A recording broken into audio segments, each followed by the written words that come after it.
and you listening to the Uproot on Viva Nation Radio. Send us your thoughts and comments on the Uproot. Our WhatsApp line is 079-497-2158. Shesho bafethu is your boy Mian. You're listening to Viva Nation Radio bafethu. Tango, yebo. Yo, good afternoon. The time is 13:21 and we are live right here on the Uproot.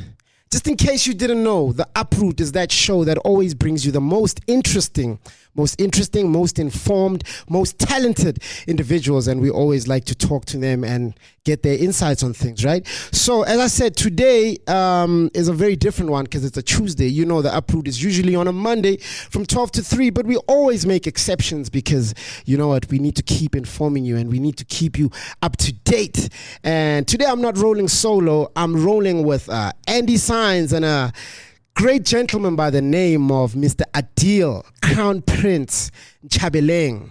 And I'm sure if you've been following on social media everywhere, he's everywhere, man. He's everywhere talking about the power crisis and all of that stuff. But anyway, please listen to us on www.vivanationradio.net, or you can alternatively get our app, which is the Google the Viva Nation Radio app on the Google Play Store. You can listen to us on our web app, on your phone, on your computer, on your PC, everywhere where you can get connection. But anyway, guys, how you doing? Andy? Let's start with Andy. I'm all right. How are you? I'm good, thanks, Andy. Listen, when I was on my way here, I had to download my English data because for 2 hours I was speaking isiZulu with Umamkoza. So, and she wants like a proper isiZulu. And wow. And you know how it gets with the Cozy FM. Oh yes. So I was like, Sehua. Yeah. Yes, but it is winter. It is a bit nippy outside, and loadshedding is upon us. Yeah. And most stages are building up. So yeah. Yeah, and which is why it's so important for us to be having the guest that we have in studio, Mr. Crown Prince. How are you, sir? I'm good, and how are you, Mr. I'm good, thanks. Thank you. Are you Tswana? Pedi. Oh, you Pedi? From Limpopo, Nchabeleng. Oh, all right. No, you look like a Tswana brother, but you know, us We're Tswana the same. brothers and Pedis, we look the same. It's the same. You know? Yeah, man. So, thank you for giving us your time. Thank you for just making time to be with us. You know, it really means a lot. When Andy told me that you were coming through, I was like, you are lying, Andy, man. You are lying. It is such an honor to have him as a guest. Oh wow, yes. So okay, cool. I think we need to start at the beginning, right? Mr. Adil is an energy expert. That's what we know you as, right? But who is Mr. Crown Prince Adil Nchabeleng to somebody who does not know? I prefer to consider myself a businessman. Oh yes. Just to stay out of the limelight of politics. Yeah. So my politics are business. I'm not interested in gossip and quarrel and nonsensical stuff. Okay. That's why I'm quite a bit radical in my views about economic empowerment. This is who I am. Anybody who knows what I live for and I stand for, I drive the motto of economic empowerment, transformation across. I'm a president of Transform RSA, which is a grassroots civil society lobby organization in South Africa established for the advocation and advancement of transformation, economic transformation in the main in South Africa, where black people can uproot themselves out of poverty and enter the mainstream of economy, business and trade, commerce, anything that has to do with the ability of making money. Okay. That's what excites me. You know, and that's why I came from a very strong background of investment banking, where I worked in an investment banking environment for a couple of years, coming up as a young man and into my adulthood. Yes. When I moved out of that space, I went into advocacy and activism, which is now social entrepreneurship, transformation. I literally bleed the lines of politics and business. Okay. And that's what I do. So I go in there and I speak the uncommon truth. Yeah. Because a lot of people want to be comfortable in the establishment and not rock the boat. I don't have a boat, so I'm not rocking anything. I just speak out of my views, So those that have a boat to rock, yes, they shouldn't rock it because it's a bit muddy waters. But in my case, I'm on land, so I'm not going to rock anything. Okay. I'm who I am, and my views are just an expression of what has shaped me as a person, Yes. and especially being born out of a very difficult environment. You can see the maybe transformed aspect of me, but we come out of difficulty. Yes. Most of my family appears in the rural setting and villages of South Africa, particularly the Limpopo, Nchabeleng, subjected to the most abject poverty you can ever imagine. Illiteracy, unskilled, uneducated. There are no opportunities. You're like literally 200 kilometers from anything that has to do with life. Like literally stuck in a village which was never intended to be developed because it served the apartheid colonial interest. Yes. The only thing of development is minerals complex, which is the mines that surrounds our villages and are in our villages, that they are extracting this amount of wealth that is sitting on the JSE. So I had to sit back as a human being and ask myself, what is my contribution? I didn't go to prison for 27 years. I didn't spend a year in prison. Of course, we grew up through the last tincture of apartheid during the times of the civil unrest in the 80s and stuff. That's when I was still growing up as a conscious young person, not even a teenager at the time. And I could see the wrongs. I actually want to ask about your childhood. You sound like you're a very conscientized young man, which is also kind of difficult when you are young, because as a youth, you are surrounded by everything else that points to not being conscious. Yeah. So you growing up, what were the fundamental things that were very important for you growing up, and how did you transform that to actually also, how did you also know that you want to get into the space that you are in now growing up? Look, I grew up seeing a lot of injustices, a lot of prejudice, because it didn't make sense. Why did we have to leave town before sunset? Ish. I would question that. I would ask my parents, my dad, and ask him, but you're the chief here. How come these guys are mining just in your backyard? And you're not a shareholder, you're not an owner, you don't get dividends. The tribe, the community is not benefiting except through jobs and labor. He says, look, took me aside one day, says, look, your questions cannot be answered now. When you grow up, you'll understand it. But let me give you a fundamental basics. When they removed us from the control of our land, our power, when Skukune was defeated, my grandfather was Skukune. Oh, okay. When he was defeated, they gave us a law that says anything you own is up to 6 feet down. Below that or beyond 6 feet, don't ever concern yourself with it. So concern yourself with what is on the surface and with limitations as well. So the only rights we had was burial rights on our land. We could only dig up to the burial level. Beyond that was never your concern. Remember the greatest battle that was fought by the British, 40,000 mercenaries, was in my village, Nchabeleng, in the Limpopo, during between 1880 and 86, when they were trying to actually capture Skukune.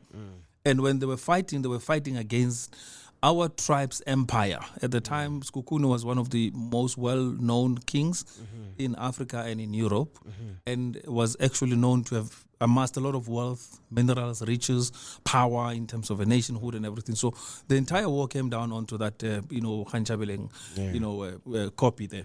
Okay. On the mountain. And they had to literally encircle him and ban everything in order to capture him. It was a lot of mercenaries from Belgium, Germany, Europe, Holland, the UK, and they were all to do with taking over the land. Why? Because this was a historical fact that most people don't know. Skukune owned a lot of percentage of what we call Kimberley mine today. A lot of the Perrys who were in that space were actually lot owners out of the instruction coming out of the king to say, go and acquire this particular resource power, because they were people who understood commerce and trade. Yeah. That 100 years history was completely, after that, was literally obliterated so that we don't know. 1886 he was captured.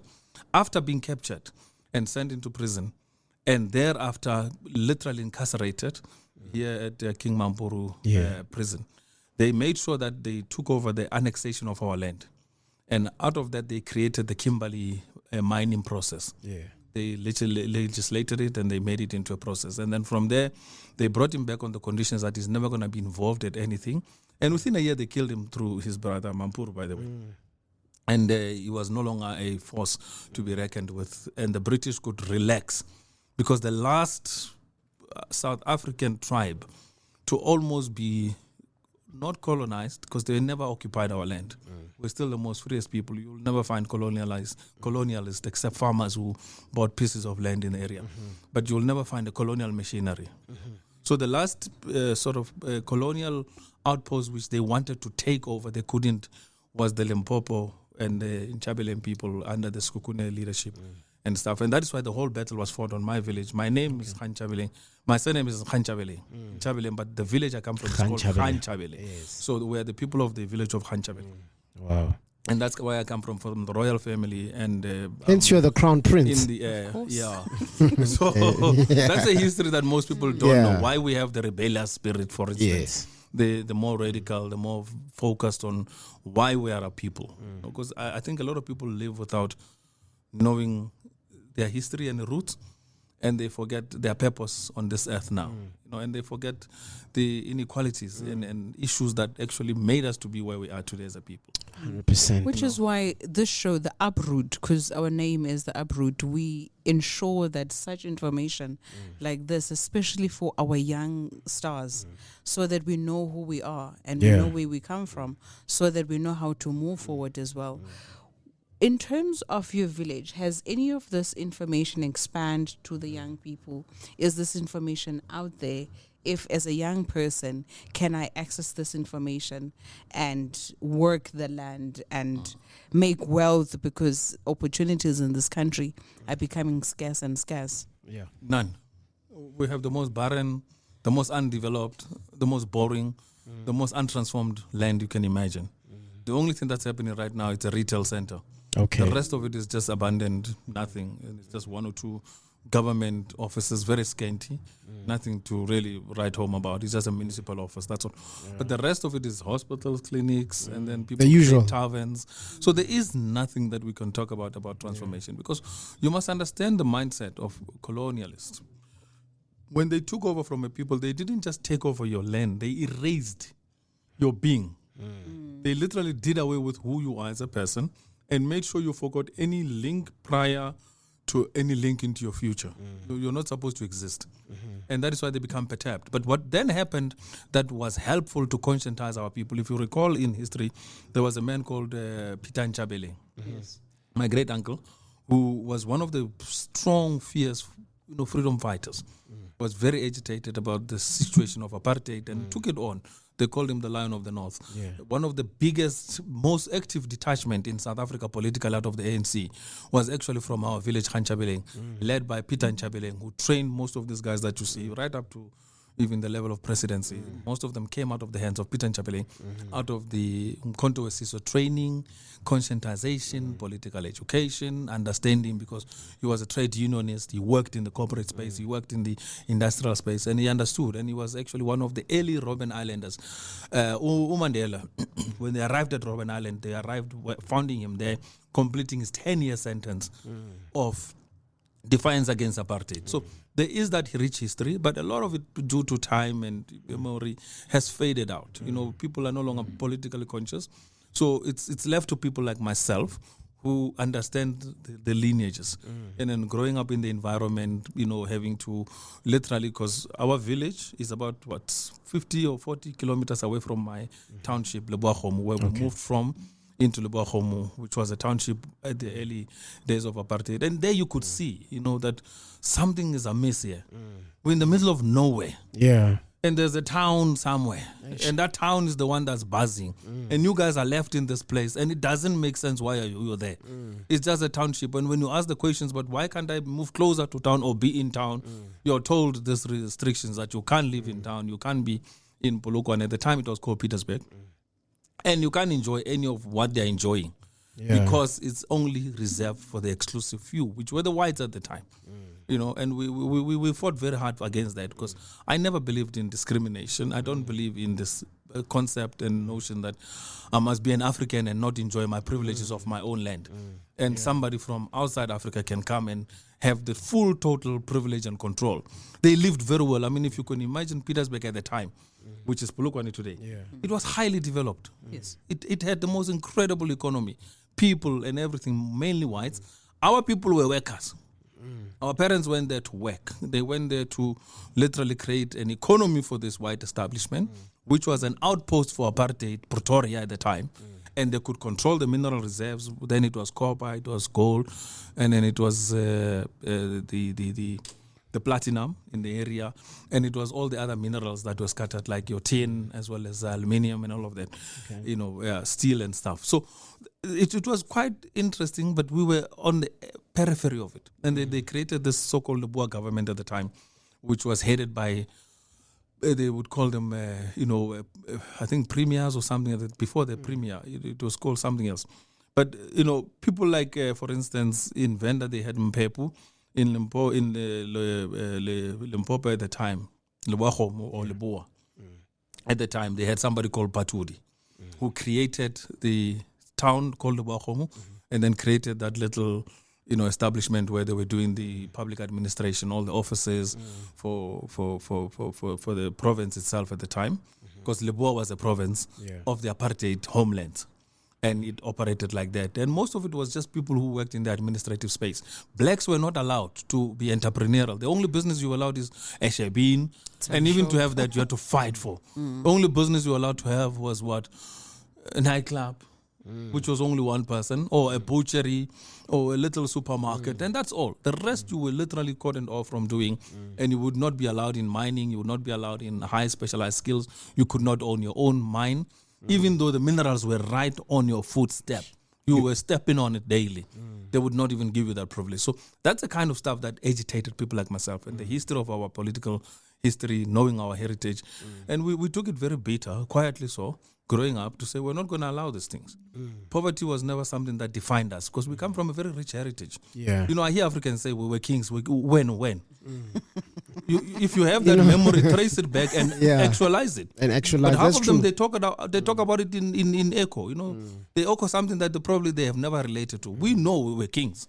It's not something that was a distant memory. Yeah. We grew up in a rich environment where we had our villages, we had our cattle, and we had our establishment of economy and everything. And that is why the British colonial settler model had to fight against us to subdue us. Yes. To a point where even when you didn't, they would impose taxes. I mean, can you imagine imposing a tax on a village, African village? Yes. And then the only way they could pay a tax, they must go and work in a mine. I mean, it was the most bizarre thing. And It's that's bizarre, when we started asking, but why are things wrong? And we could understand that we had a fight on our hands, and it will be a fight of our lifetime. And it's just carried on since then. And we had hoped that with the ANC, we would find a reprieve, and with the other political parties. But these guys are not serious in anything. Yeah. They are playing a survival game, a catch-up game. And into things as well. They are learning how to be in money and enjoy, the frills of life. Money. Yeah. It's new money. It's new money, still yeah. playing, and it's still getting into their blood. Oh, wow. And most of them have sold out the ethos of our revolution. So people like myself has to literally be the vanguard of literally fighting to establish the rule order, that Africans must stand proud on their own and independent and be transformed and take over the sectors and quietly start dominating. 100%. So, I mean, you said a mouthful there. But one thing that I also took from that is the importance of, as you're saying, like you're saying we were kings, but nobody's willing to go back and actually go and get that information, retrace those steps so we can actually put it into actualization, right? So my question is, how important is it, and how do we go about doing such? Because I can tell you for now, we live in a society where everyone's, what do they call it? Attention span is shorter. Yeah. No one wants to read. No one wants to, enlighten themselves. So according to you, what do you think would be a way that we could, reach those goals of actually getting our people to actually be conscientized, to be open up and retrace your steps? It's like saying you are Ndlovu, but you don't know what the Ndlovus did. You don't know what the Ndlovus stand for, So, that's why I'm just asking you, like, what do you think could be done, like, as steps to try and get our people into that kind of lane of thinking and stuff? The mindset is critical. And your purpose. Yeah. Most people live without understanding why they are here. You ask anybody in the room and it says, but why are you alive? What gives you the right to life? Why are you on this earth consuming, exhuming and crossing all this chaos with your life. There's no purpose. Yeah. I was fortunate enough to understand that basic principle that you must live life with a purpose, whether it's spiritual, whether it's cultural, whether it's traditional, political, economic, anything you find that you can excel in and you can be great at, you use it to bring about your purpose. I'm on this earth, I might speak on energy, but my purpose is beyond the energy debate. I'm not confined to energy discourse, even though they want to confine me to an energy person and personality as an expert in energy and nothing else. But the idea is you have to be a fully developed human being. And the only way to do it is to go about identifying, your entire circle as a human being, to say, yes, I'm in the center of all of these things. It's my private life, it's my family life, it's my work life, it's my colleagues and friends and whatever. And then it's my, hustle and gig, and where and how do I define who I am? My value systems. Amongst all of that Everything. clutter. You have to as an individual. That's what we don't do as Africans. Yeah. Because we no longer have elders, we no longer have mentors, we no longer have champions, we no longer have people we look up to, people who are successful and celebrities who have an Afrocentric idea of who they are and who can shape you in a much more holistic way and enable you to be a complete human being. What is your purpose? And once you answer that, yes, you're a father, you're a partner, you're a spouse, you're an employee, you're an owner, you're a shareholder, whatever it is that you find yourself in that context. And you have to be honest about it. There you define your purpose. Then you go back and you say, for this purpose to be fully achieved, what do I need to do to get there? That's what I did. I arrived in Joburg with nothing. 63 rands, by the way. 63? Yeah, from Limpopo. I didn't have 63 bucks. at the time, in the 80s. Okay. No, not the 80s, 90s, by the way. Yeah. And I had to stay in the center of town. And I had to make life. Please take us through that story when you first arrived here with your 63 rand. Boom. What took me into the The fascination? rand was not close to 20 rand. at the time. At the time. You could go on a date with 63 Yeah, rand. it was two rands or 3 or 4 rands at the time, maybe to the dollar, Yeah. to the pound. Yeah. Look, I came from, as I said to you, a most disadvantaged area. Yes. I used to be fascinated coming into Johannesburg. When you start coming in from Pretoria, you see the lights. But the main action was in Gauteng. Pretoria was some lights. It was just nice. on the outskirts there. But Yeah. the real destination was Egoli, where you had to be in the center. Yeah. And that was my first objective. And I said, I'm not going to stay in the townships because I'm moving away and I'm running away from a township. Yeah. So Yeah. I made myself that first goal to say, I'm going to stay in town. I'm going to hustle it until I make it. I had nothing. My parents sent me and they were very grudgingly against my coming here because you know how parents are, eh? Yep. Going to Johannesburg is like you're cursing the family Yeah. and they were against you and Yeah. they didn't like your idea, you're living. corrupt you. Yeah. They're going to corrupt you. Do you know Abafazi? Yeah. Yeah. I know. I was Yeah. very upset. And I said, listen, guys, give me an opportunity, a chance. And I already had a plan, by the way, by the time. And I was not even yet in matric. Okay. And I came here to finish my matric. And in that time, I realized that I had to be self-sufficient. I no longer had support of family, friends, nobody. It was myself, I, and alone. And I had to hustle to make it happen.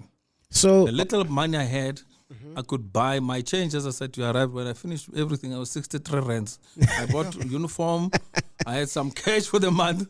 And then I made sure that I paid for some school fees and registrations. You know those things. okay. Yeah. 63 rand. That was what I was left with. And I had to see the month. Yo. And at that time, I was still under sanctions from my family. They said, no, we want to see how you're going to pull this off. And I said, fine. And I had to pull it off because the first thing I had to do was to think about ways to make money in the absence of family support. Have to think out the box. You now. have to think out the box. The My networks. daughter was asking You're me forced. with 100 rand, like, what am I going to buy with this money?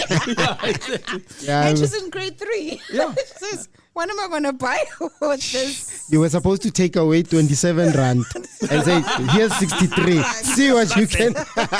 Yeah. You know? Okay, so then your schooling, you said you had to buy uniform and stuff. Which school did I you went go to a college called SC College. I don't know if Okay. most people know it. It was one of the colleges in town, and it was a name at the time. Yeah, right in the city center, and Yeah, no, not SC, it's Pretoria, the one in Johannesburg. It started off in Johannesburg and they branched out To Pretoria. to SC. That's Yeah. smart, It was eh? one of the, sort of Okay. like your Rosebank College. Oh, okay. It was Type at that vibes, level, yeah. And then that's where I actually went in, and I wanted to be there. Okay. It was my choice. All right. So where's the best college? Where's the best school to finish my matric? And there I can build my networks, and I can be able to. And I went there, and I got admitted, did my thing, and that's where I did my matric year. Okay, And sharp. then in that time, I was able to understand Joburg. Yes. Yeah. You were so fitlile, no, you have arrived now. You know what? You know what your was my first surrounding. excursion? Uh-huh. Excursion. Sorry, Excursion, not this yeah. English name. My first excursion in Joburg. I came in. My uncle said to me, "Listen, if you want to survive, your cousin uncle says, if you want to survive here, the best way to be mobile. I'm not going to drive you around, whatever. You find your way, but the best way to buy yourself a bus ticket. Yeah, monthly. Take that bus ticket, monthly one. Yeah. Wake up in the morning like everybody. Just hop onto a bus. Yeah. Move with that bus where it ends, get off, and then if it's moving back, move back with it. And understand the city. And that's what I did. I bought a monthly ticket. I moved on to the buses, and then I could understand all the areas in Johannesburg. And by the time a month ended, I was just enjoying the rise and seeing the new environments. And then I could piece things together to say, okay, this is what's happening here. This is the affluent suburb. This is where, it gives you perspective and a much more, almost a global perspective in that small space. And you are able to see things at a higher panoramic view. And that's what I started with, understanding the city, understanding what makes it buzz, and, So I just went on a bus. The bus system was working perfectly at the time. Yeah. It was decent. It was lovely. Brought you to every industrial area or suburb. And during your trips, you could cross over and you could see the whole beauty of Johannesburg. And by the way, the buses were restricted only to white suburbs. Oh. They ended up in white suburbs and drove back right to industrial area and up to the heart of the city. So you could see what you'll never know ordinarily as a black person coming from a township and then riding a taxi. And that's how I learned Johannesburg. I'm still yet to ride a bus in Johannesburg. You never been on a bus? No, I haven't. However, I've been on the The double decker Yeah. with the Double deckers, convertible. yeah. The one with the convertible. You know, the Yeah. one The for tour tourists. guide. Yeah. Oh, no. I went on the double decker, which was normal day to Yeah, day. I know. I've been on that one with the tour guide. I'm still yet to be on what is it now? I'm gonna take you on a padco. Forget Is that the BRT. red one? Yeah, she's been on the one where the nice leaves fall on you And they play good music. and the The jazz. red bus, Yes. yeah. What are those purple I've flowers? been on the tour bus. The jacarandas, they fall on her. Yeah, the tour guide one.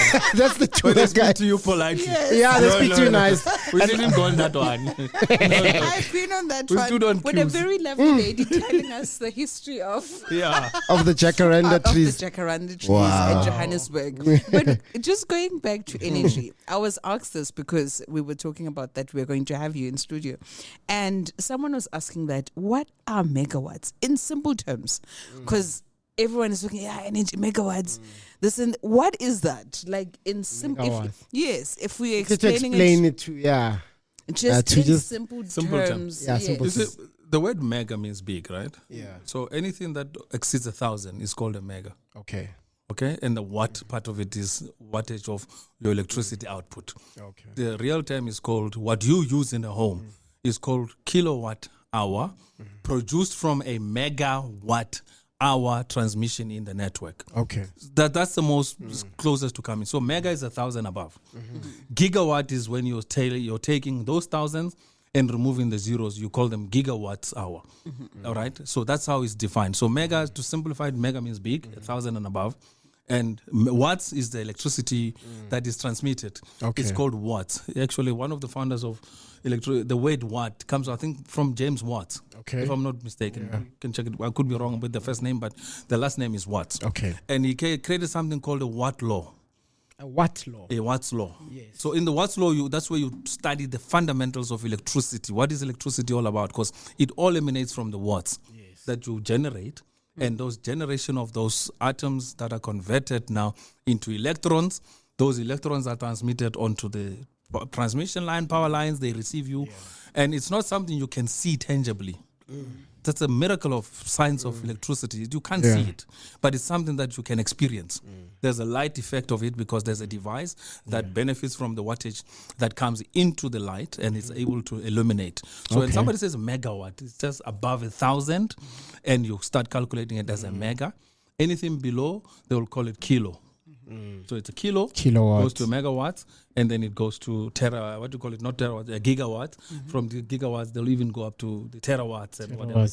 Counting it in terms of numeric terms. All right. Okay. So that's the simplest way of trying to make it easy. Okay. So now, Anna's to go a bit back, right? Okay, now you've been on your bus trips and you're done with your matric. And then after your matric, what did you go and study? Did you go because now you are the power expert. Yeah. So now we want to know, what did the power expert study? The first point of my training was spirituality. Yes. I moved out of high school, went and spent time with a billionaire in South Africa a man called Sheikh Fatal Hairi, who was an oil baron. Okay. Who actually took me through a 2-year stint of understanding many things about life spiritually. Because at the time I was very disillusioned what I saw in happening and all of things that we have achieved our freedom, but it's not yet translating for us. So I had to understand beyond my matric, what am I going to be? So I said my foundation must be anchored in spirituality. So I learned a lot of spiritual disciplines and practices. And over the last 2 years, I was literally taken into this individual's life. I became his almost personal assistant in their day-to-day life. And it took me around a lot. I traveled the world. I was able to experience a whole lot of things. Plus, on the top of it, what I wanted to know was the science and art of living. Yeah. That question of my purpose. Because I was very unsettled. And at the time, I just became a Muslim, by the way. I was highly unsettled with questions of life. People are suffering. We had this, democracy we had to force, where we had to fight to reach our freedom. Even the last 93, 94, before we reached 94, remember there was a lot of riots and all of that. And I witnessed a lot of it because across my street, just where I was staying, you could see all of the marches every day happening. Yeah. And a lot of deaths happening. So that took me to a spiritual base after finishing my trick and whatever. And I started going on that path of spirituality. I read a lot of books, went into a lot of spiritual seeking and all of those things. And that's what shaped my perspective about life and everything. Thereafter, I worked, a stint in the construction industry. Yes. And I was working in the quantity surveying space in the construction, where we were responsible for the building of the RTP houses and the conversion of the hostels and all of those things. Yeah. Then I went and I enrolled for my degree in law in UNISA, and I studied through law for a period of time, and I got bored. It was very boring because I didn't see myself in a courtroom, And when I started going deeper into the legal system, I hated the fact that we were studying something that was so Eurocentric and didn't have any representation of us, because you had to master this colonial Roman Dutch law system and understand it. And I was not that person to probably, go with it. So I went with emotions and I studied it. And over the period of time, I decided, look, this is not my interest.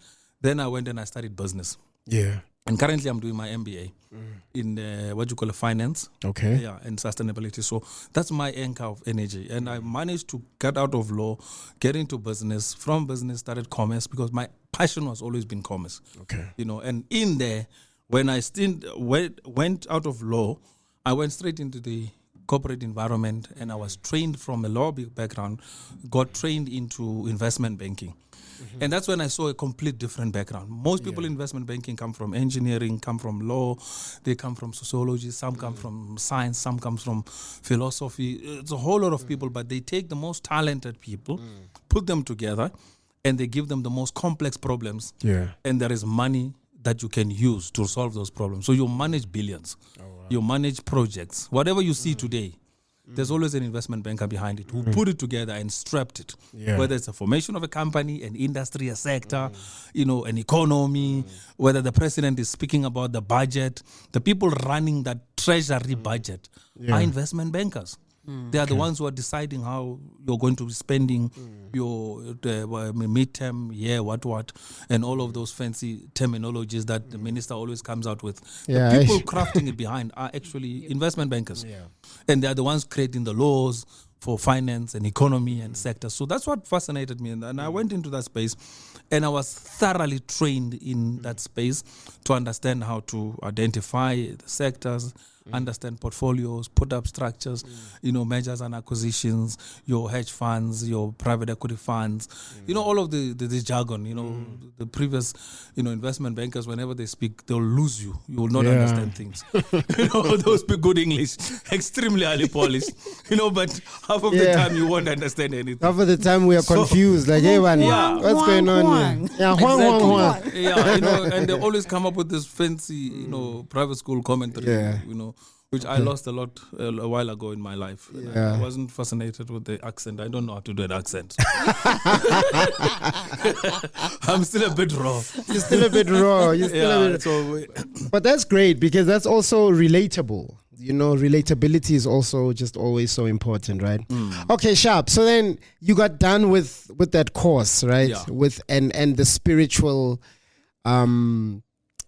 journey that you went on. You learned so many things and all of that. All right. After that, then, Pella, we're going on your timeline now. Yeah, I'm being twice on it. Yeah, when but I started. Yes. When I finished my So now, for me, just after that, now you go into the real world now. Yeah. Because you've been studying, you've been enlightened, you've been this, I've been everywhere. Yeah. You've been everywhere, right? Now it's step one now of Mr. Nchabeleng coming into the real world now. Yeah, that was a challenge. It happened almost post 2000. Yeah.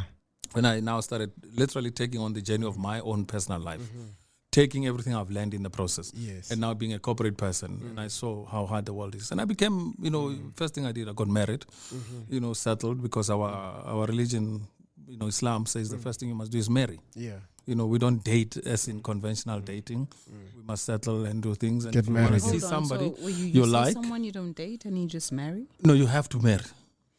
So there's You no can see a dating person. stage. No, the dating must lead to marriage. If it's not, it's a waste of time. Okay, so Yeah. you can see do a person. Date with the someone. intention you can of date. Okay, no, But you must date. It must start with the intention to marry. No, for sure. If there's no marriage in the horizon, then don't date. That Yeah. makes perfect sense. A lot of It's African clear. men need to learn that. No, in there's general. no time that just let's what they say. Let's have fun. let's go with the flow.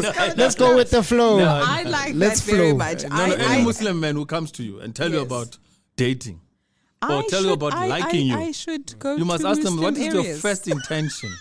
You I'm like me definitely going to to have Muslim fun with me, areas. or you like me to marry me? And the question must be clear. If it's not marriage, then it's not Move allowed. on. Yeah, move on. Okay. I should hang out in Muslim areas. They like marrying people. It's the religion of marriage. Yeah, of because marriage. of the foundation Yeah. of life and Yeah. family is marriage. Yes. It must start with that contract so that you build yourself. And for some reason they say there's blessings, and I've seen it in my life. Okay. No, I was a they broke are. Johnny before I got married. Yeah. And I was starting up my life. I just had a job, a gig really that kept me going. Yes. And that gig is what, helped me to cement. But when I got married, I got literally settled. Okay. Because Good now I had a favor. four-corner All right. purpose. Okay. Awesome. So now I want us to take a little break, right? Because now we're gonna get into. You see, we haven't even started speaking about power. Now we're Just gonna. explain only. You see now, megawatts. in a minute's time, the power is gonna go. So we're gonna need to switch off from this power to that power. To the other power. So let's just play a couple of songs while we just wait for it, because I don't want it to disrupt us. And then once the power goes, and then we bring it back, then we talk about power. Perfect. Awesome. Resume from where we left off. Did you forget where we were at? Load shedding. We were on That's what load happened. Load shedding. shedding. We were on load shedding, and That it's was interesting today that the Minister of Electricity, Yeah. who knows his job very well, he said they are working very hard, sleepless night, burning the diesel. Very problematic, actually. So we do not know what is ahead of us, really. We hear that we might go on a total blackout. We hear that it's not true. It will just be an increase of what we already have, and of which we don't know what that means, because we already have 8 hours of no electricity in a day, 11 hours. So stage 9, stage 10, we do not know how it would look like. And we don't know whether this some political games, and we've just been taken for a ride as the citizens of this country. What is the truth and what is the real deal in terms of where we are? This diesel that we are banning, where are we banning it to? Is it going to take us to Cairo? Yeah. What is going on? Look, on the current scenario the maximum of diesel you can ban is 3,000 megawatts. So I don't know where they are banning this diesel. Maybe they are drinking it. It's something else. But in terms of banning diesel worth 30 billion, it's impossible in South Africa. Yeah. And that's one of the things that we must say very clearly. These guys are selling us a shadow story. There is no one who can spend 30 billion on banning diesel in an environment whereby your capacity to ban diesel does not even get to the level where you can spend 30 billion. Yeah. On the current OCGT, which is open cycle gas turbines, there is no capacity. It's a 3,000 megs. And then the other ones are pickers. There are no capacity right now to ban more than 3,000 plus on top of your capacity, which is your pickers. Yeah. So someone is selling a shadow story here. Someone is selling a fraudulent transaction that is sucking money out of Eskom and pretending that they are buying diesel and banning it. Because the difficulty is how you're going to prove that they didn't ban it. Yeah. They can consume it. They can be invoicing and getting paid. Somebody making a huge fortune on selling the diesel itself, but not necessarily banning it into Eskom, because it means then that you're converting most of the plants into diesel-based open cycle gas turbines, which is not the case. The current turbines are using coal and are designed around the coal framework. So these are some of the things that we have told lots of lies, because it's a season as well. There's a season for election. There's going to be a lot of money shifted for political expediency and interest. And there are people who are going to be retiring after 2024 politically. So they want a bit of a nice handshake and structuring these deals together. I don't have a problem if I got the deal for 30 billion or whatever fraction. Got your kickback. To make the diesel transaction possible. But there's no way you can ban 30 billion. Please ask the experts. I'm giving you a notion, which I can back it up. But I'm just saying, go and ask some of the key fundamental financial people to say, in Eskom, can you ban 30 billion worth of diesel in a year successfully? We only did that over the last 3 years to ban 45 billion. Oh, wow. Okay. Now they want to ban in 6 months, just over the period of this winter, they want to ban 30 billion. Or even for the year. It's not possible. It's not possible. Somebody's selling a story, but in any way, it's not my business. Yeah. If I had the tender, I would be very happy to ban it. To just get your little matter. percent. And get my percentage. And containers that are worth 20,000 and sell them for over hundreds and hundreds of thousands. Exactly. Okay.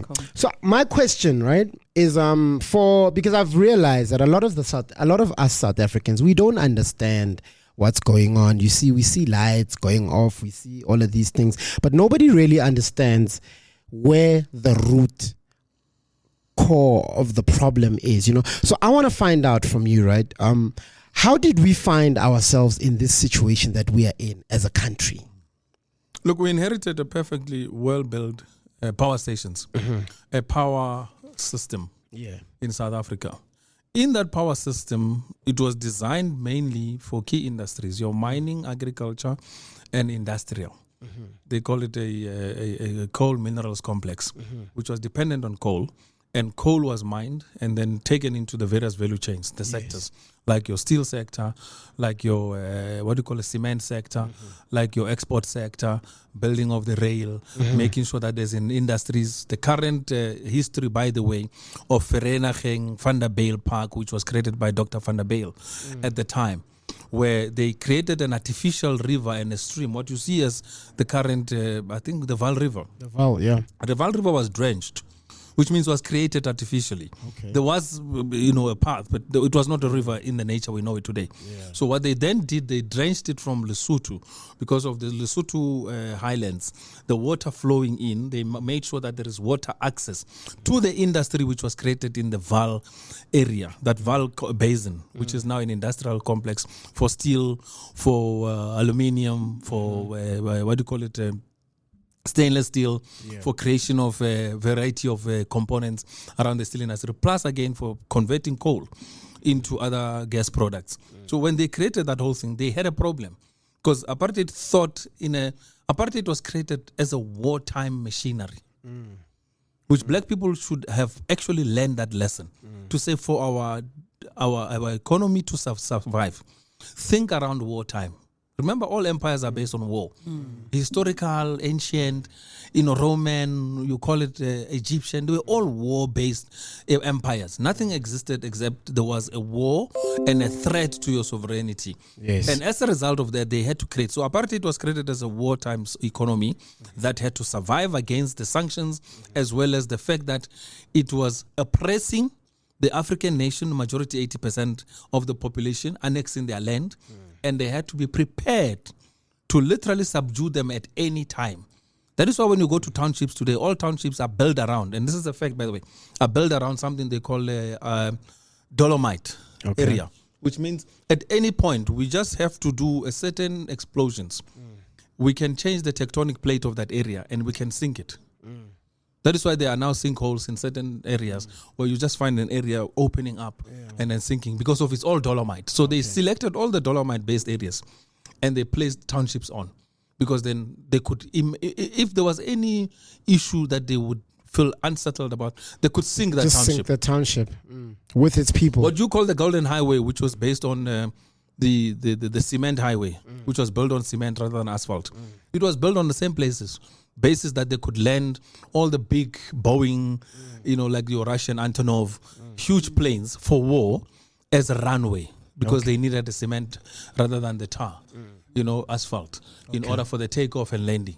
Because of the military. So it was like your own ordinary on-land, ship that was available. So a lot of it was in the science. Electricity was that cause. The first electrical town in South Africa was created in Kimberley after 1886. The first light started off going there in the world, by the way. And then New York was the second, or South Africa was the second after New York. There's a debate over that. And then electricity started in the world. And they wanted the extraction of the diamonds because it was the biggest valuable commodity at the time. And to get those diamonds out, they had to create a railway network. That is why you see South Africa is networked across. And on top of it, to support its people, they had to create the towns. They created railway post towns. They created the railway post station. Post station created the railway town. City center where there was a church. That's why whenever you go to any church, it starts with Church Street first. Because in the middle of the town, it started with a church and then everything opened up to welcoming anybody else. So that was the history of how South Africa was created post our kingdoms, our African kingdoms, the tribes which actually existed on a different level. But to make sure that they had the strength, they had to create electricity. And with the creation of electricity, they had to do industrialization. We missed all the lessons as black people because there were no orators. There are not people like me or others, yourself, who have taken the interest in energy and what is energy all about. Life is about energy. Your life force. Your body creates an amount of energy that keeps you alive. And without that energy, you're called dead. The spark, which we call living, is about energy and electricity. And those atoms that sparks up and powers up your life, your body, your being, are based on that particular aspect. So the minute we forgot that element, we became political. We're in charge now, and we're running things, and it's nice, comrade, and we celebrate. We're in charge now. I know that. We're in charge, yeah. But they didn't get to understand the fundamentals. Apartheid had the politicians, but it had the industrialists. It had the technocrats, it had the technicians, it had the low-skilled level base, where your welders, your plumbers, your woodworkers, every level of industrialization, they had all of them in place. And they were all part of one fabricant society. Among the white class, among the African class, they used them for labor only. Come in to make sure that you can hold up things, you can, but the people who were the technocrats of the system and really the administrators of apartheid were highly skilled in managing our people. They had the necessary qualifications. Most of them didn't go even post-matric. They were trained in at work. By the way, they were given the supervisory positions and developed with a course on a particular aspect, how to lay concrete. What do you need to do? You go through a crash course 6 months in the military. After that, you go in and then you get maybe a university or whatever, or they even give you qualifications at the amount of years that you work. What we didn't do is to create an autocratic or technocratic society of people who know how to do things. We left it loose to think that democracy will self-organize itself. And that's how we lost the current situation. Why you are having huge amounts of load shedding today is because of the confusion of what electricity system is all about. The power system that we enjoy, the lights flickering today. What is it all about? And the beauty of it is we inherited the most incredible elaborate. Remember, South Africa's electricity network is the biggest in the world, apart from America and other countries like Russia and them. South Africa's power system at the time, you could actually connect about 12 to 15 European countries. From UK, Belgium, to all of those European countries, including up to Russia and getting into some part of territory of Russia. That's how vast South Africa is in terms of land span and mass and the distance of how electricity travels. What they did well is they created world-class electricity transmission and generation, transmission, as well as a distribution system. Distribution is at our level here, where we get a municipality that has a power station, that has a substation, that receives electricity from the transmission lines, breaks it down, and is able to distribute it to the customers and users. That's where it comes. Transmission is the big lines that you see from here to Mpumalanga, from here to Cape, from here, where you see them just running, continuous.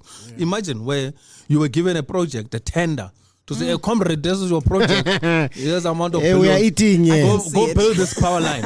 We we are want the line eating, from here to get to Durban. Yes. It will be a chaos, right? It's super chaos. Because we didn't learn the science. But they did it in their time, and there was no issues of monies going missing and everything. We can't even put 3 toilets together and make it proper. So it's that culture I'm saying. Can't even get containers. I mean, you saw in Cape Town a couple of years ago. You saw in Cape Town a couple of years ago where there was places where toilets were built, but they had no enclosures. Yes. People were going to the toilet outside, like having to cover yourself with a In blanket. my village, we still don't have running water. And there was toilets, the concrete structure, the what you call corrugated structure was outside the toilet itself. Have you seen that? The toilet sits outside and the corrugated structure. You would for sweat enclosure strokes, was They don't write themselves. Yeah, they write themselves. so it just tells you there's something fundamentally wrong. And somebody approved that. Yes. 5,000 toilets like that, and they were built in a community and on people's stands and everything. And this is what you have to be subjected to. So I think we lost the science, the element of development, because we don't understand what, and we took it very light. Our people in leadership are very relaxed about things. I know, I will deal with it. It's fine. It's an issue, but we're still going through the motions. So, sorry, I've learned out. I love it. Let's get us in trouble.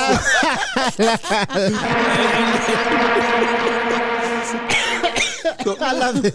Yes. So we then lost the science, the expertise, the skills, as well as the acumen. I believe in organization. Yes. I'm very strong on structure and organization. And Transformer SA is about that. We stand for structure, organization, and very planned, very methodic, very calculated. We don't do things haphazard because of maybe training, of understanding how things are made to be what they are. Yes. Behind the scene, there's a huge, incredible structure that creates what you see today. And that gave us the opportunity to create what we call Transformer SA, which is a civil society organization that talks about how to transform our society. This mindset that being black means being poor, living in abject poverty, surviving off grant and qualifies you to be black. Because some people say, you're not black. I said, on what qualification? No, because you're aspiring from whiteness. What is whiteness? If living well, it means to be white, then I'll be white. Ideologically, It's fine. Yeah. I will identify. Exactly. Even though I don't agree with the idea that black people should not develop. I really am one of those proponents to say, let me defy the laws of gravity by being an example of a developed, transformed, successful, hopefully black person. Because success is moments. They mustn't tell you success is permanent. The most wealthiest people became wealthy. Tomorrow they lost the money. The moment. So enjoy that moment, the attention, the glory, the glamour, the happy element, energy about it. That's all. But what you need to do is start building, and we need to get back to that foundation. Our democracy was half successful because we didn't start at the basis of it. And most of our leaders were captured by then. They couldn't do anything other than what they did. So the last 30 years of experimenting, learning the ropes, understanding where we were tricked, and how this revolution was literally, I'm going to be controversial, was choreographed. It was theater. There was no revolution. These guys didn't fight anything. They didn't come to become victorious. Even the Mandela famous speech, by the way, unfortunately, was choreographed. There was nothing victorious. The man was put in 10 years in Pollsmoor, prepared, by the way. They incarcerated him there out of no choice. Prepared him to sit in Pollsmoor, to be given ideas. In the US, they have something called MK Mind Control. They call it Mind Control Program, which was run by the CIA. They did the same to Mandela. For 10 years, they removed him from the ultra-left, ultra-radical prisoners who were angry for their imprisonment and incarceration. They gave him a small place of his own. Pollsmoor, his family could visit him. He lived decent like ordinary South Africans. He had services, but it was still a prison. Not with the only thing that ensured that he was in prison was the surrounding of the area was enclosed. So it's like they were taming him. Yeah, they had to soften him. Trying to explain to us that, listen, you had this life, but we were here being kicked by the police, being raped, being abused, being this. We really fought for this country, and the people. But our leaders, Mama Winnie was invited, by the way, Winnie Mandela, to say, come stay there. She says, how can I stay? Yes. How can I agree? And she refused. That I'm a free person in my relative space where I am. And then go and be incarcerated because my husband is sitting in a semi-luxury prison. The conditions were not acceptable in terms of ideologically. But the way they did it was so fancy that they had to change your mind. That is why the Mandela going into prison, the Mandela during prison days, the Mandela outside after the release of prison was a total different person. And that is where we lost the battle because they transformed Utata to their ideal personality they wanted after freedom. And so after the biggest campaign, which was Rainbow Nation. That campaign was very successful. I'm not against social integration, racial integration and everything. But it must come on conditions that the ones that suffered the most had to receive the biggest level of reparations. The Jews demanded it when they were given their freedom from being incarcerated and killed and bombed as well as gassed by the Germans. Same nationality, culture and people. But they require their redress of saying, okay, we are going to build us X, Y, Z. You're going to sponsor us and give us a state, give us an environment by which we can develop our own identity and continue our level of prosperity. And they were paid to do that. Africans, you never received any reparation. The reparation and you I know have Americans right now, talk about reparations like every day. Like Americans preach that thing, and it's not even under behind closed doors. They speak openly about reparations. Our political parties deceived us because they don't want to address the issue of reparation. They brought programs like RDP as a reparation program. They brought programs like they brought programs like Asgisa. All of those things were so-called. All the policies of political programs are geared towards social redress, right? And civil redress and economic redress. But none of them have in their slogans getting back what was taken or reparations. What I deserve against the incarceration I suffered. Your freedom, your ability to be given the money to develop, and the funding for the state to be what it needs to be. It's unacceptable that black people must continuously be poor. It's Through generations. That our people must be continuously stunted at growth of economy, education, and the stunting in terms of their psychology. Do you know that our people are psychologically ahead? Like literally disabled mentally. There are certain things you need to do to disable a person mentally. Okay, the frontal cortex is one of the biggest ones where your inner light, they switch it off. So all you see as your existence is this little. If I'm living in a township in a shack, my reality and life becomes around that, and I don't want to venture beyond that. Because outside there it's an unknown, it's a jungle, and it's trialsome, it's challenging.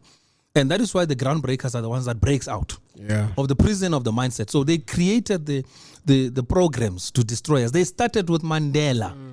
When apartheid failed to contain us in townships and they couldn't no longer rule townships, they had a second plan to say, we're going to release the Mandela. He's a freedom icon.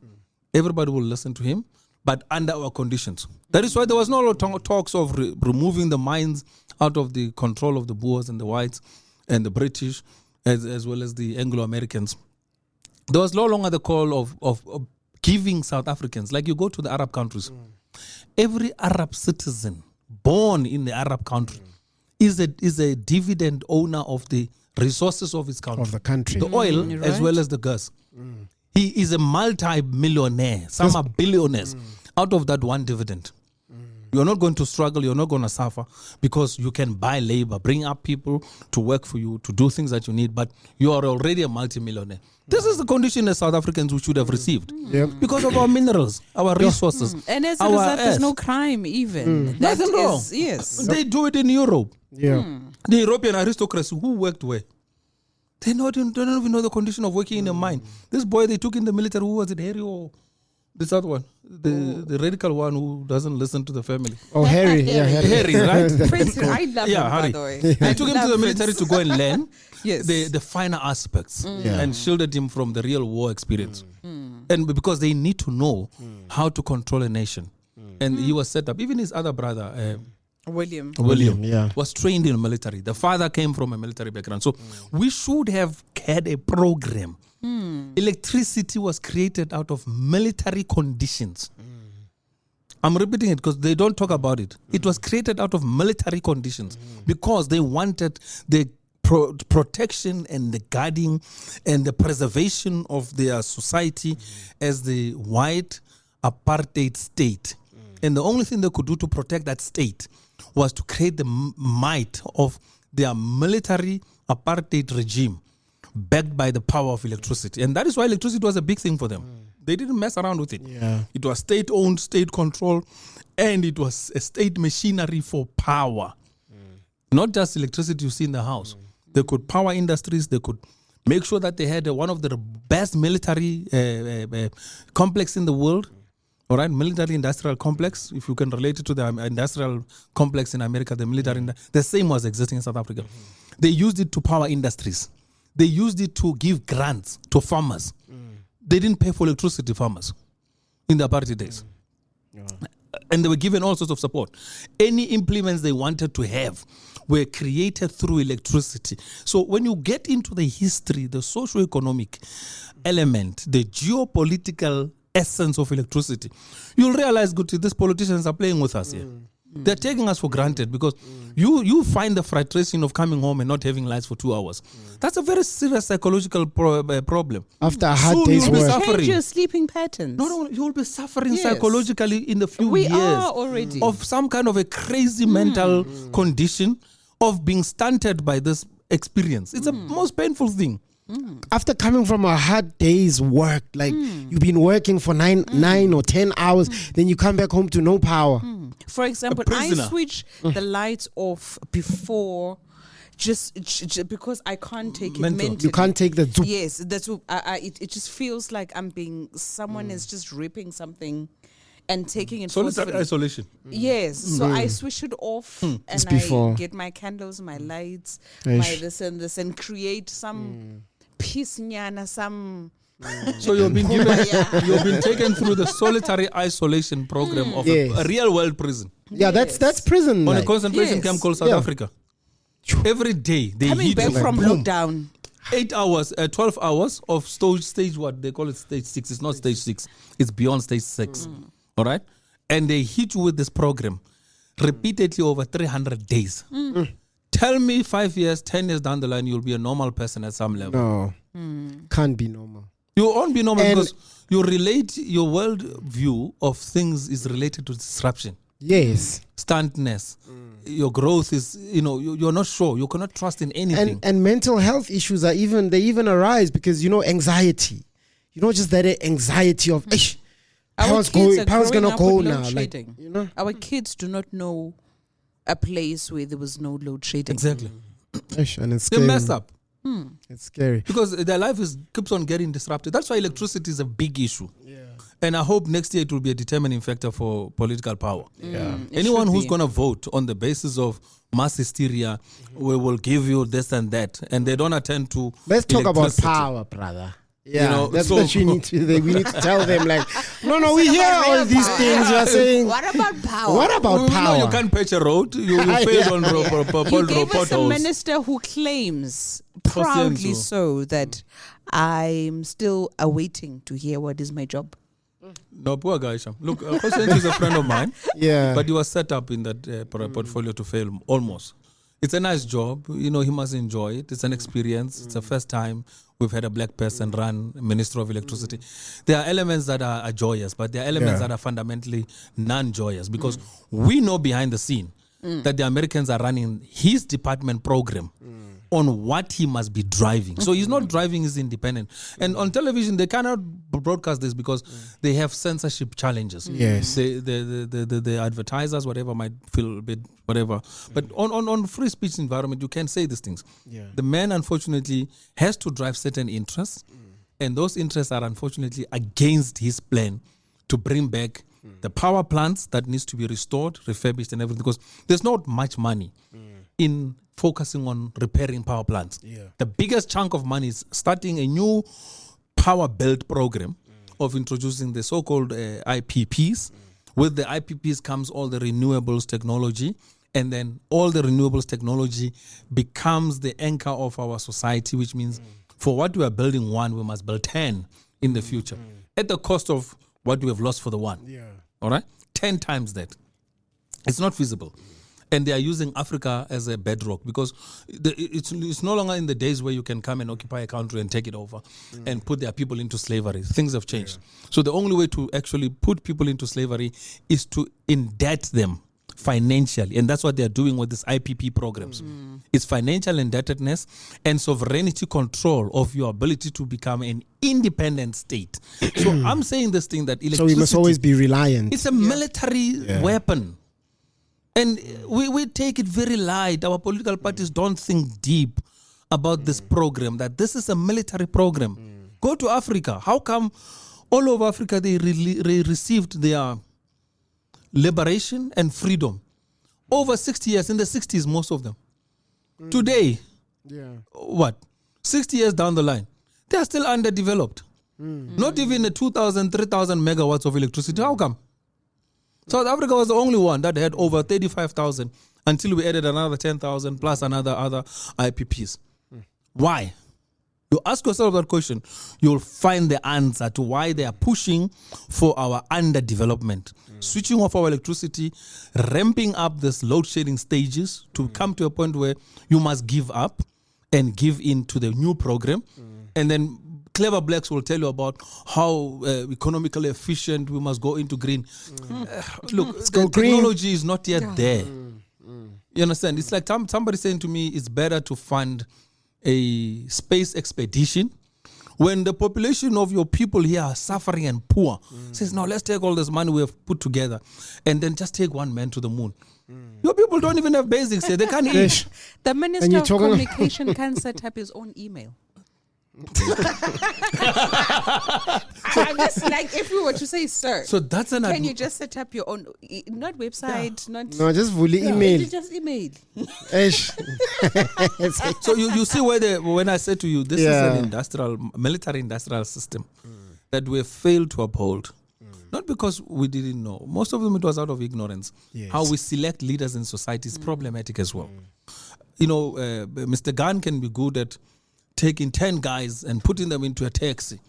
And that strength we translate it into leadership of Minister of Transport. Because right now you could organize the most people to come to a march. And sushi. It's a problem. And I'm not saying he should have been given 5 years of technical training. that this guy is interested in whatever. Take him through. skills, but train him under a shadow. What I gained as an intern on my spiritual training is I was trained by one of the. At the time, he was one of the 5th most richest men in the world, who took me under his wing as an African. He says, "I'm coming here. I'm in South Africa, and my job is to identify a few people who I can, with my world experience, empower them." And that's what he did. Yes. An Arab who came from Iraq, who had huge amounts of wealth, knowledge beyond imagination, who was a spiritually transformed individual, and who became so industrious, created all the oil fields that you see currently in the Middle East, right up to what we enjoy today as Dubai. He was one of the founders of Dubai. So he says, "Look, I've retired out of business, but I can teach you spiritual life and business life, so that when you combine both, you have a holistic life. Your life is full of purpose. You know your purpose. Why are you here? Why did God place you here? Yes. And then you know what you need to do in your day-to-day life to complete your journey." And that is why I was taken through that training process on the spiritual line of it. I was exposed to business. This man traveled the world at the best levels and showed me things I would not have experienced, by the way.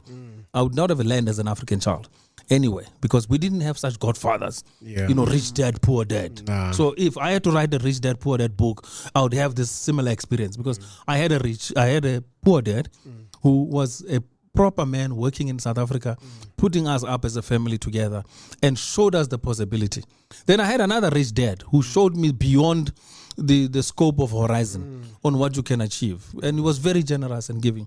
And my dad of birth and my socializing and family, my dad was a man who worked for companies, and in his effort was able to give us the standard of living we needed at the time.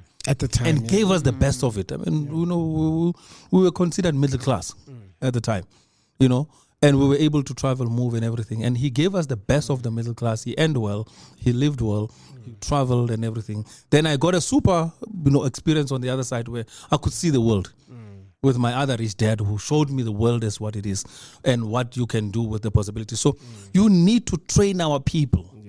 You cannot ignore the element of training of any level. For a good pastor to exist, they take him through a lot of training, ministry training and everything.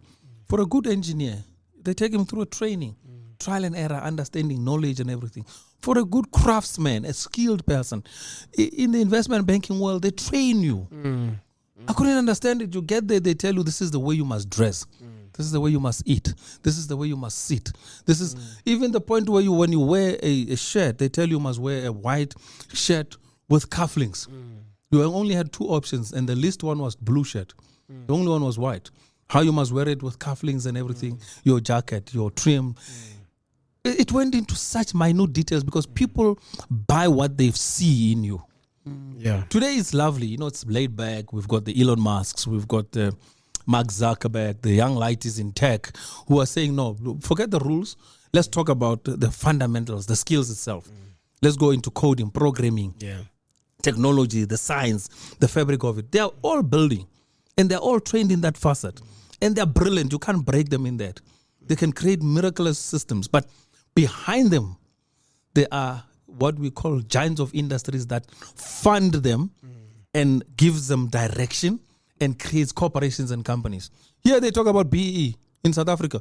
Which BEE icon do you know who has trained one single person to master an industry and walk out of there, not even necessarily a billionaire, but a tech entrepreneur who could come up with a startup that is going to rival the best?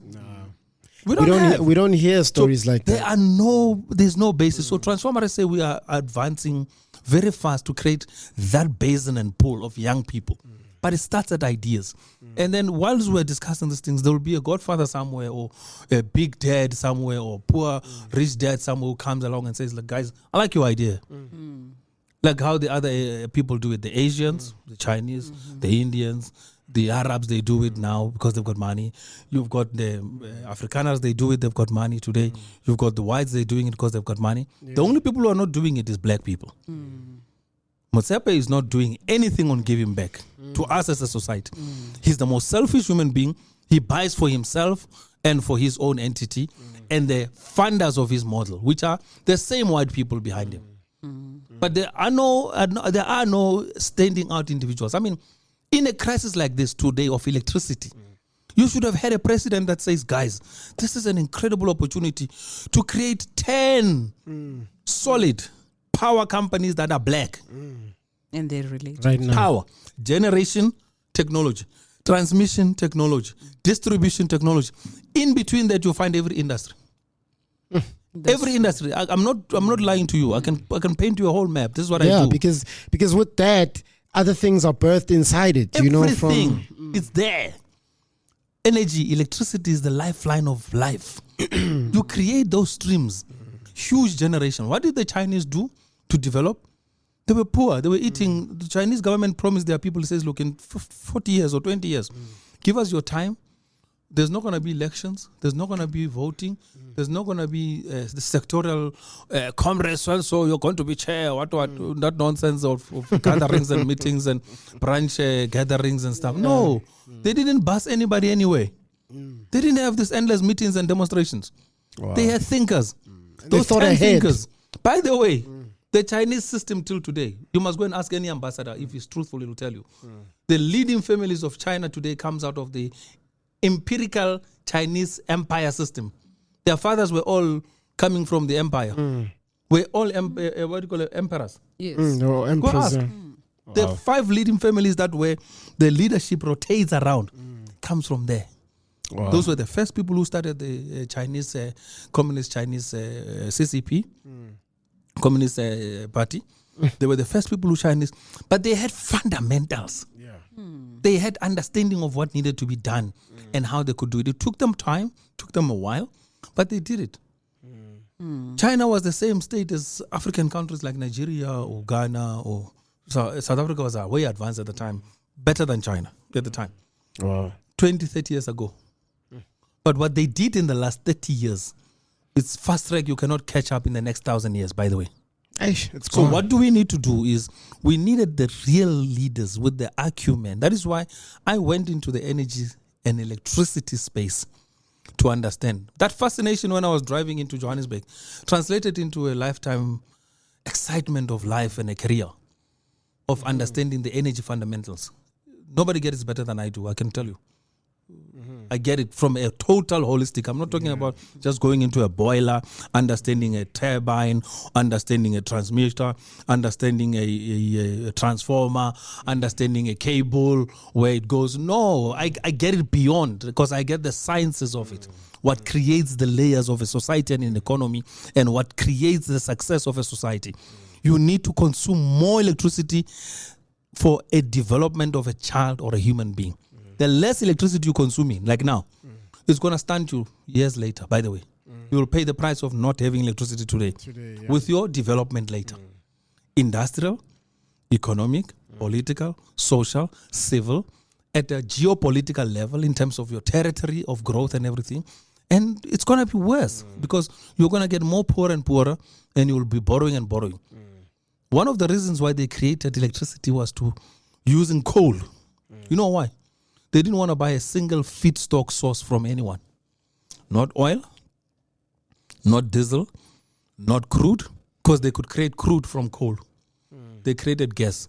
They created synthetic oils. Sasol comes from South African Synthetic Oils Limited. Synthetic oils. Yeah. Out of what? Coal. On coal, ne? I got a whole lot of family in Mpumalanga, right? With bank. And a whole lot of my uncles, my grandfathers, they used to work in the coal mines. And the coal mines are closing now. Some of them are closed. You know, they're not operating. And I want to understand why. How is this because we have a shortage of coal? What is the reason behind the closing of all those coal mines? The biggest thing deposited under the earth is coal on earth. The coal we have on earth, you cannot even finish it in the next 1,000 years. Wow. 1,000 years.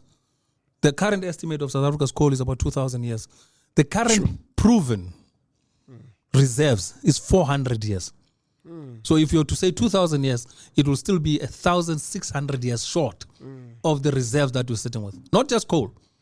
Resources like gas, minerals, rare earth minerals out of the same deposit line. Because how this seams, they call them seams in mineral geology, right?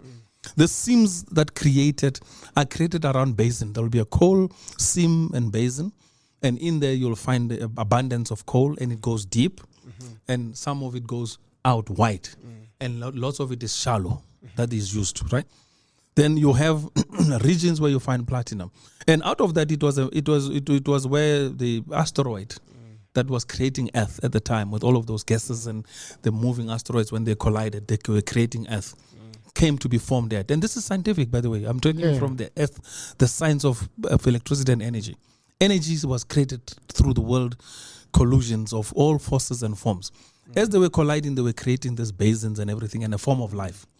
That organism that created what we call the Earth today. Yes. And all of it started depositing to a point where it created the perfect Earth. Your rivers, your oceans, your mountains and everything. Around where mountains exist, you'll always find mineral resources, because deep beneath them sits the basin or the reef, a particular minerals reef, whether it's coal, whether it's platinum, it's diamonds and everything. And you will see that in that formation. And some of the asteroids went deep into the Earth, like you would find in the diamonds. Went deep, high, intense energy, ball of light and energy flying in, crashing on Earth, going in, mixed with the gases, the minerals and everything, and then creating that ball, and that's what created the diamonds. That's why it's one of the most, almost indestructible rock. Oh, wow.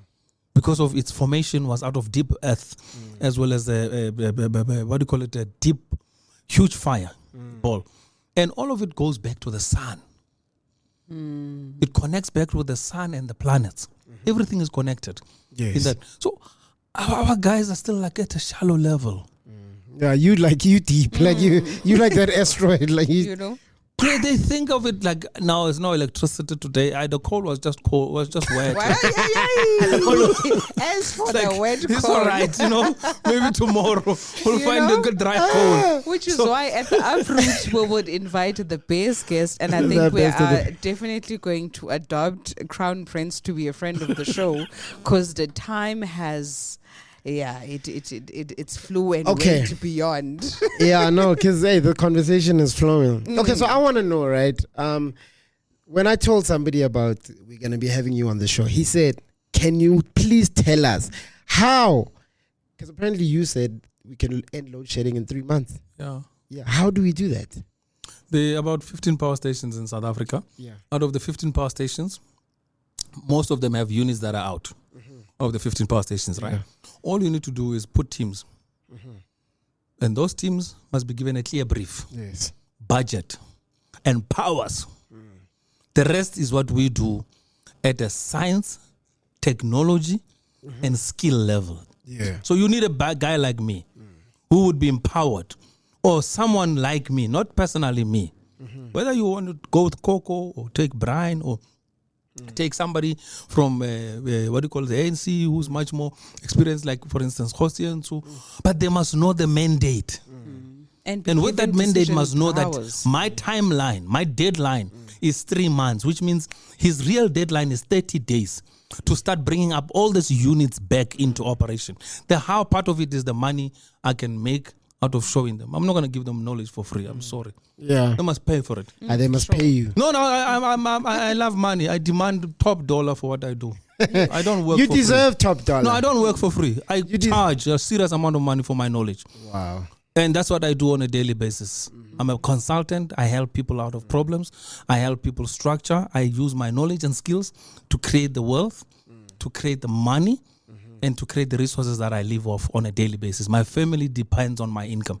So these guys, I'm not going to give it to them for free. And I don't want to be an ESCOM CEO. Yeah. Give us a project. Yes. I'll lead it. Yeah. In 3 months, you'll have electricity back.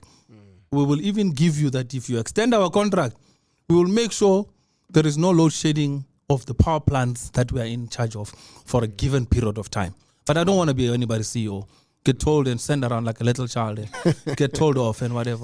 Can I ask? Okay. I will do it on the basis. To really wrap up. So I want to ask you one last question. When are we expecting you? I feel like calling you doctor. By the way, I feel like all of those names because you're well deserving. But like, are you gonna write a book, or do you have a book that you've written? Because I feel like this knowledge that you've just given out, dished out, like.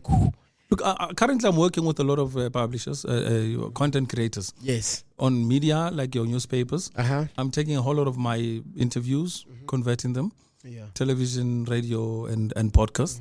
And I'm looking for more other platforms to help me share what I know and what I have. And especially to help Africans. Yeah. Because we're stuck to think the problem is the real thing.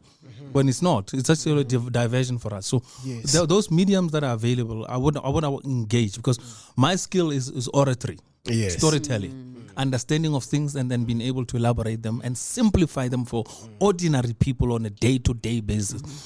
We tend to be thrown into complex things so that we don't get to understand. But those things are very modular. So I've got now almost a running column on a weekly basis.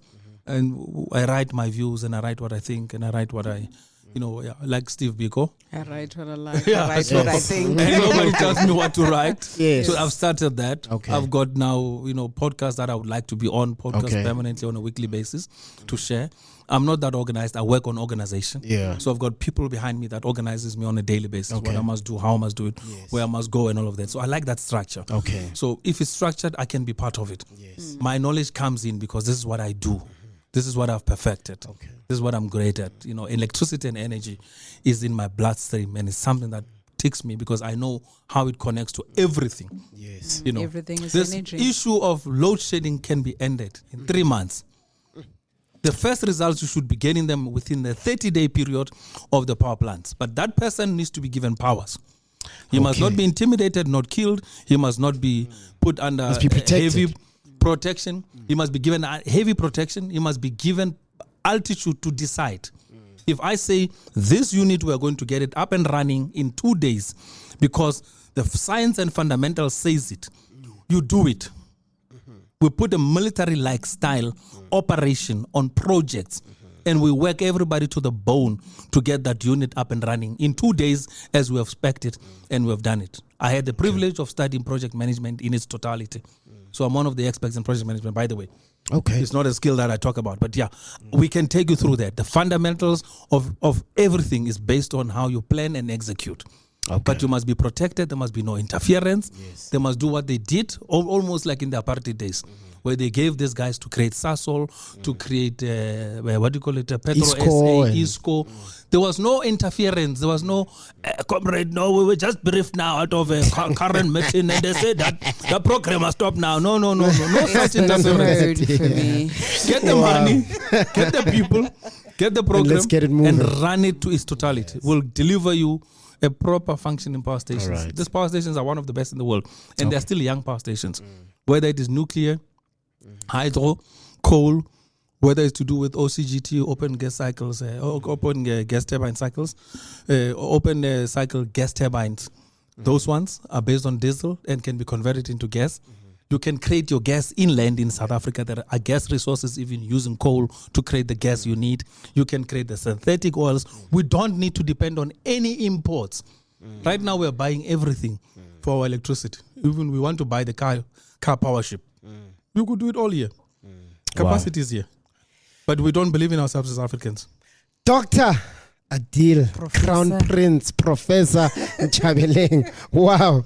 You are like a well of knowledge, which is so beautiful and so incredible, right? We've crammed everything into this little short time that we had. If we had more time, we were going to talk about your music playlists. What are you listening to? How's family life? What do you do on the weekends when you're not working and all of that? But I guess that we'll have to do that on the second installment we with you. We are officially adopting him. Yeah, we are. 100%, man. But Mr. Gan, I think one last word is yes. Africans must wake up and wake up fast. Not yesterday, today. What you hear now, take it and immediately move it to the next stage. Go and irritate and take to the streets, take to demands, take to the politicians, those in charge, and say it's enough. We cannot continue at this rate. The minute there is an agitation of transformation, then you'll see things changing. Yes. A child that does not cry will die behind, what do you call it, this thing? That back strap. Yeah. And that's what it is. So we have to cry to make sure.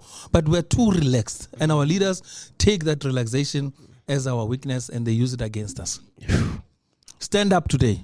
Stand up. Uproot this nonsense and deal with this guy. It's hard.